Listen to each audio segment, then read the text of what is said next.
First off, Openai Sora is going to be more useful than you think for achieving AGI, and it's somewhat alive in a digital sense. But first, watch this clip from the Sora team at OpenAI to understand what I mean. Example illustrates how Sora is on a pathway towards being able to model extremely complex environments and worlds, all within the weights of a neural network.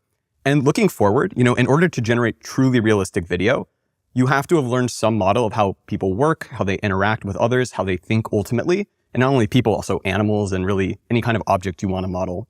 And so looking forward, as we continue to scale up models like Sora, we think we're going to be able to build these like world simulators where essentially, anybody can interact with them. I, as a human, can have my own simulator running, and I can go and give a human in that simulator work to go do, and they can come back with it after they're done.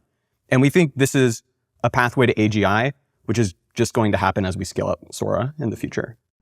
What Bill Peebles is describing is much like today's video games, where virtual simulators allow characters to perform tasks.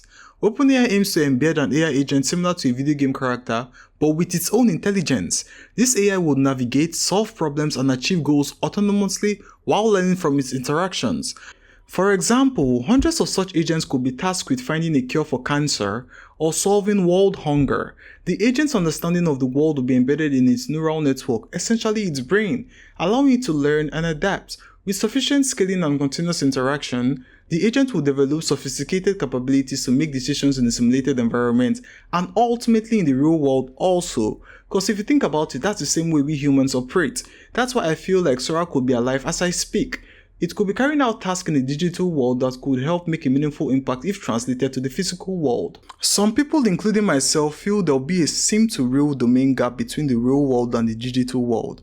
Okay, for example, an object thrown in the simulated world may not follow the same trajectory like it would in the real world. And I'm concerned that these intrinsics that make up a world model couldn't be captured by video data alone. But the research engineer at OpenAI said that Sora would learn all these intrinsics, like force, momentum, friction, and stuff like that make up a real-world model from actually scaling it up. So the type of scaling that got us sophisticated and somewhat accurate systems like OpenAI's O1 can be applied to Sora to get us a real-world model that closely simulates that of Earth and everything in it. When I heard this, I was shocked, and I still maintain some level of skepticism as to whether this could actually work. I think this should show us a proof of concept or something. All in all, Sora is shaping up to be one of those tools that could achieve more than it was intended for, and I can't wait to see how far OpenAI goes with this. This would surely be an amazing research that other AI companies need to be looking into also. Well, that's been it for me. I'll catch you guys in the next one. Bye.